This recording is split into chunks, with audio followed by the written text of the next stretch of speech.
ప్రత్యేక పార్లమెంటు సమావేశాలకు కేంద్రం యోచిస్తోంది. డీలిమిటేషన్ బిల్పై చర్చకు ప్రత్యేక సమావేశాలు ఏర్పాటు చేయాలన్న ఆలోచనతో కేంద్రం ఉంది. ఆగస్టు 16, 17, 18వ తేదీల్లో సమావేశాలకు కేంద్రం కసరత్తు చేస్తోంది. 2/3 మెజారిటీ కోసం కేంద్రం ప్రయత్నాలు చేస్తోంది. రాహుల్ గాంధీతో బిల్పై చర్చించారు కేంద్ర మంత్రి కిరణ్ రిజిజు. से पोस्टरबाजी करके प्रदर्शन कर सदन की गरिमा को घटाना चाहते हैं. అయితే మిగతా విపక్షాలతో చర్చించిన తర్వాతే నిర్ణయం వెల్లడిస్తామని రాహుల్ గాంధీ తెలిపారు. మహిళా రిజర్వేషన్ బిల్ను కూడా ప్రత్యేక పార్లమెంటు సమావేశాల్లో ప్రవేశపెట్టే అవకాశాలున్నాయి. ముందు అయోధ్య విరాళాల చోరీ, విద్యార్థులపై లాఠీ చార్జ్పై చర్చించిన తర్వాత మిగతా విషయాలు చర్చించాలి అంటున్నారు రాహుల్. పార్లమెంటు వర్షాకాల సమావేశాలు ఈ నెల 13న ముగుస్తాయి. ఈ సమావేశాల తర్వాత ప్రత్యేక పార్లమెంటు సమావేశాలకు కేంద్రం కసరత్తు చేస్తోంది. డీలిమిటేషన్ బిల్పై విపక్ష నేత రాహుల్ గాంధీతో కేంద్ర మంత్రి కిరణ్ రిజిజు చర్చలు జరిపారని అన్నారు కేసీ వేణుగోపాల్. బిల్పై కాంగ్రెస్ అభిప్రాయాన్ని చెప్పాలని కిరణ్ రిజిజు కోరినట్టు చెప్పారు. అయితే డీలిమిటేషన్ బిల్పై ఇప్పటికే కాంగ్రెస్ అభిప్రాయాన్ని కేంద్రానికి వెల్లడించినట్టుగా చెప్పారు. ప్రత్యేక పార్లమెంటు సమావేశాలంటూ కేంద్రం లీకులిస్తోందని ఆగ్రహం వ్యక్తం చేశారు వేణుగోపాల్. సభలో బిల్లును ప్రవేశపెట్టాల్సిన మంత్రి ఇప్పటికీ కూడా పార్లమెంటుకు రావట్లేదని విమర్శించారు. Parliamentary Affairs Minister met Kiran Rijiju ji for discussing delimitation things. What is the idea of opposition? These are the things he spoke to us. We suggested that we will come back. Nothing is there. Our stand is very clear. Whatever stand we took in the last parliamentary session, still we are on that stand. There is no change on that. Opposition stand is very clear that. He cannot make confusions. His Parliamentary Affairs Minister making confusion that informal wordings are happening, throwing out.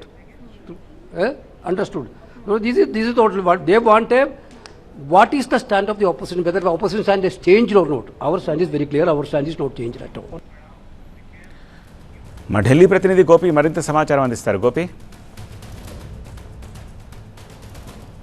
Yes, parliament వర్షాకాల సమావేశాలు as per schedule August 13వ తేదీతో ముగియాల్సి ఉంది. అయితే కొత్తగా ఇప్పుడు ప్రత్యేక parliament సమావేశాల అంశం తెర మీదకి వచ్చింది. ఆగస్టు 16, 17, 18 తేదీల్లో ప్రత్యేక సమావేశాలు కేంద్రం నిర్వహించబోతుందన్న చర్చ తెర మీదకి రావడం జరిగింది. ఎందుకంటే పార్లమెంటు వర్షాకాల సమావేశాలు ప్రారంభమైనప్పటి నుంచి కూడా విపక్షాల ఆందోళనలతో పార్లమెంట్లో ప్రతిష్టంభన కొనసాగుతుంది. సో కీలక అంశాలపైన ముఖ్యంగా బిల్లులు ఈసారి ఈ డీలిమిటేషన్, మహిళా రిజర్వేషన్ బిల్లుకు సంబంధించి ఇప్పటివరకు బిజినెస్ అడ్వైజరీ కమిటీలో చర్చకు రాలేదు. ప్రభుత్వం టేబుల్ ఐటంగా కూడా దీన్ని తీసుకురావచ్చు. కానీ తీసుకొచ్చిన తర్వాత ముఖ్యంగా సభ నడవకపోతే అది ముఖ్యంగా ఇబ్బందికరంగా ఉంటుందన్న ఆలోచన నేపథ్యంలో ఇప్పటివరకు ఆ బిల్లుకు సంబంధించి ప్రస్తావించలేదు. అయితే ఈరోజు రాహుల్ గాంధీతో ఇటు పార్లమెంటరీ వ్యవహారాల శాఖ మంత్రి కిరణ్ రిజిజు భేటీ అయ్యారు. పార్లమెంటు సమావేశాలకు సహకరించాలి, అలాగే డీలిమిటేషన్ బిల్లుకు సంబంధించిన, అలాగే మహిళా రిజర్వేషన్ బిల్లు 131వ రాజ్యాంగ సవరణ బిల్లు ద్వారా గతంలో ఏప్రిల్లో కూడా ఈ బిల్లుని పార్లమెంట్ ముందుకు తీసుకురావడం జరిగింది. కానీ విపక్షాలు ఐక్యంగా ఈ బిల్లుని వ్యతిరేకించడంతో బిల్లు వీగిపోవడం జరిగింది. సో ఇప్పుడు మరోసారి ఈ వర్షాకాల సమావేశాల్లో ఈ బిల్లుని పశ్చిమ బెంగాల్, అస్సాం ఈ రాష్ట్రాల్లో గెలుపు తర్వాత ఖచ్చితంగా విపక్షాల్లో కూడా మార్పులు వచ్చాయి. ఇటు ఆమ్ ఆద్మీ పార్టీ నుంచి, టీఎంసీ నుంచి ఎంపీ అంతా కూడా బీజేపీలో చేరిన పరిస్థితి ఉంది. సో సంఖ్యాబలాల్లో కూడా మార్పు వచ్చాయి.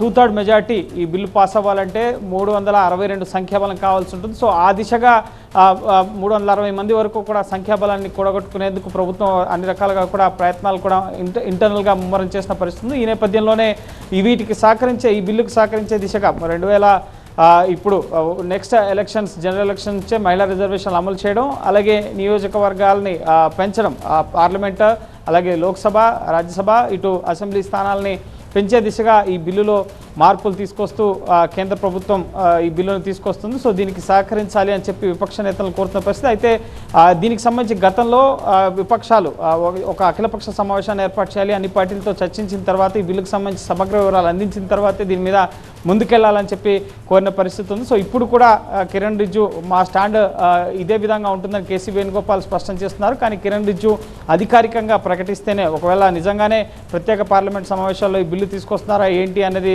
క్లారిటీ రావడానికి పార్లమెంటరీ వ్యవహారాల శాఖ మంత్రి అధికారికంగా ప్రకటించాల్సి ఉంటుంది. సో దానికి అప్పుడే ఈ ప్రత్యేక పార్లమెంట్ సమావేశాలకు సంబంధించి మనకు ఒక క్లారిటీ వచ్చే అవకాశం ఉంది.